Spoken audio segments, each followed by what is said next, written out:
This channel does not promote any violent, harmful, or illegal activities. All content provided by this channel is meant for an educational purpose only. যিনি কেন্দ্রীয় যে আপনার অমিত শাহ দপ্তরের সচিব ছিল, তার তো দালাল, আজকে আরএসএস এর দালাল। তারা কি করতে পারে? ভারতবর্ষ স্বাধীন হয়েছিল 1947 সালে।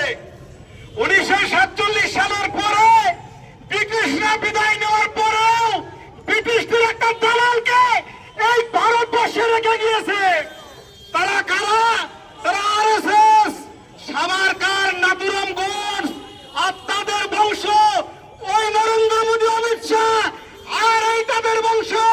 আমাদের পশ্চিম বাংলায় শুভেন্দু অধিকারী, নরেন্দ্র মোদীরা শুনে রাখা উচিত, ভারতবর্ষ স্বাধীনতা হওয়ার পরেও সেই ব্রিটিশদের দালালদের কাছে এখনো একটু পরাধীন আছে।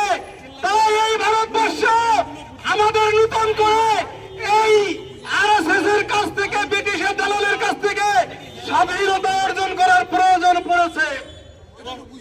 তাই আমার বক্তব্য যাদের কানে যাচ্ছে, আমি তাদেরকে বলবো, এখানে আমরা আর একটা দিন আসবো, যদি তারপরে কাজ না হয় আগামী কাল থেকে প্রস্তুতি নিন। অটোমেটিক্যালি আমরা বিডিও অফিসে তালা মেরে ইআরওদের কাজ করতে দেব না, কারণ ইআরওদেরকে হাত পা বেঁধে দিয়ে কাজ করা হচ্ছে এবং এই ইআরওদেরকে হাত পা বেঁধে দিয়ে কাজ করা হচ্ছে। ডিএম লেভেল থেকে কাজ চলছে। যদি কোনো এই এসআইআর এ কারোর নাম বাদ যায়, মনে রাখবেন আপনার লোকাল বিডিও অফিসে আপনি আবেদন করতে পারবেন না, এসডি অফিসে আবেদন করতে পারবেন না। আপনার আবেদন করতে হবে ডিএম এ যদি না হয় আপনার আবেদন করতে হবে সিএ দপ্তরে, সিও দপ্তরে। আমাদের মানিকদা আছে, উনি আরো ভালো বলবেন যে আমাদের মতো সাধারণ মানুষকে হয়রানি লাগাচ্ছে এরা। এই হয়রানি আমরা পেতে পারবো না। আমরা এরপর গোটা বাংলা অচল করে দেব, এটাই মনে রাখতে হবে। এই গুটি কয়েক কথা বলে আমি আমার সঙ্গে, বিশেষ করে আপনারা রিসিপ্ট কপি নেবেন। আপনারা যে ফর্ম জমা দিয়েছেন তার রিসিপ্ট কপি নেবেন, না হলে বলা যাবে এরা তো মিথ্যাবাদী, আমরা জানি। তাহলে এটা বলতে আর কি প্রবলেম আছে? বলতে হবে উনি তো জমা দেননি, ওনাকে হিয়ারিং এ আসেননি। সুতরাং খুব সাবধান এবং চতুরতার সঙ্গে আমরা যাব। আমরা একটা জিনিসই জানি, তুমি যদি চতুর হও তার 10 গুণা চতুর আমরা। হ্যাঁ, রিসিপ্ট নিতে হবে। এসআইআর হলে যদি মনে করেন বা ইআরও যদি মনে করেন যে আমার যা কাগজ আছে তাতে আমি ভোটার হিসেবে আমার ভোটার তালিকায় নাম থাকা সঙ্গত, তাহলে তিনি আমার নাম ভোটার তালিকায় রাখতে পারেন। তিনি যদি মনে করেন যে কামরুজ্জামানের কোনো কাগজ নেই, কিন্তু কামরুজ্জামান বংশ পরম্পরায় এখানে বাস করেন, তাহলে উইদাউট পেপারস বিডিও কিন্তু ভোটার তালিকায় কামরুজ্জামানের নাম লিখে দিতে পারে। তাহলে খেলা শুধু একটা জায়গায় হচ্ছে না, ব্লক লেভেলেও কিন্তু ব্লক প্রশাসন ইচ্ছাকৃতভাবে হয়রানি করছে। তাই তো, তাই বলেছেন, একদম তাই বলেছেন। আমরা যারা গেছি, বীরেন মাহাতো, মাওলানা সাহেব তাই বলেছেন, তো সব তাই বলেছেন। তো ফলে বুঝতে হবে যে বিডিওরা কিন্তু ইচ্ছাকৃতভাবে হয়রানি করছে। এই হয়রানির বিরুদ্ধে আমরা যদি দেখা যায়, আজকের আপনাদের মাধ্যমে নিশ্চয়ই প্রত্যেকটা প্রশাসনের কাছে পৌঁছে যাবে।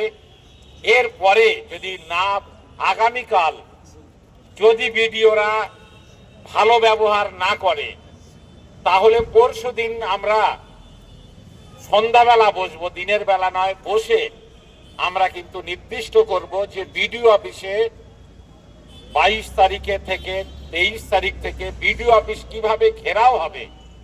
এবং এটাও বলে রাখছি যে কোনো বৈধ নাগরিকের নাম যদি বাদ চলে যায়, তাহলে আমরা যতটা কলকাতা ইলেকশন কমিশনের দপ্তরে আসব, তার থেকে বেশি সংখ্যায় কিন্তু আমরা বিডিও অফিসে যাব।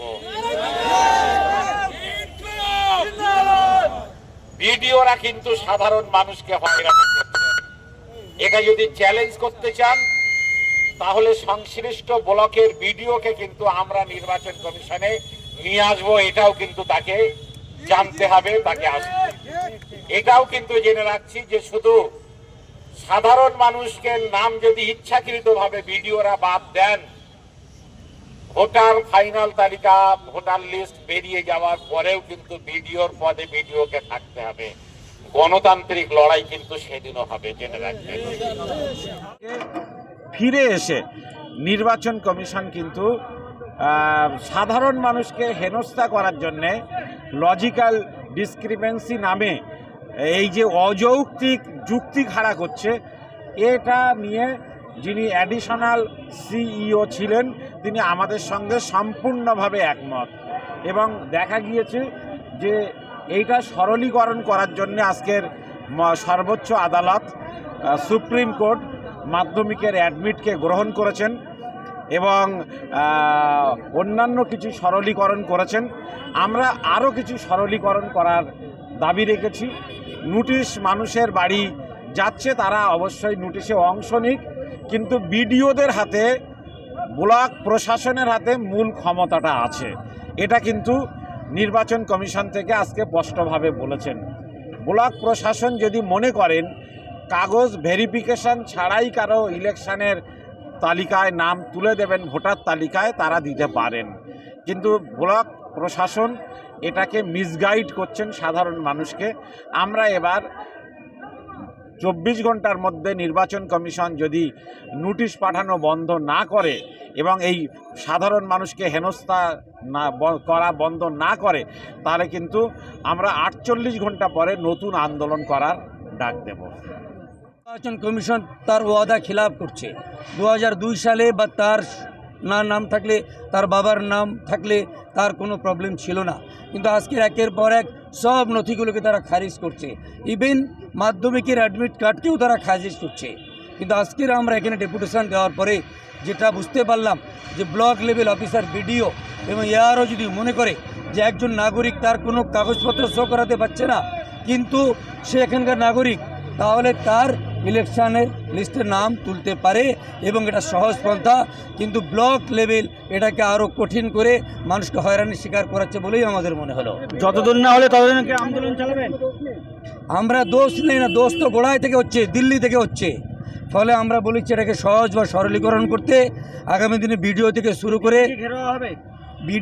শুরু করে রাজ্য ইলেকশন কমিশনার এবং দিল্লি ইলেকশনের কমিশনার এই ব্যাপারটাকে সহজ এবং সরল না করলে লাগাতার আন্দোলন চলবে, লাগাতার ধর্মঘট চলবে। যে আন্দোলন, যে ধর্মঘট একটা ঐতিহাসিক পট ভূমিকা রাখবে।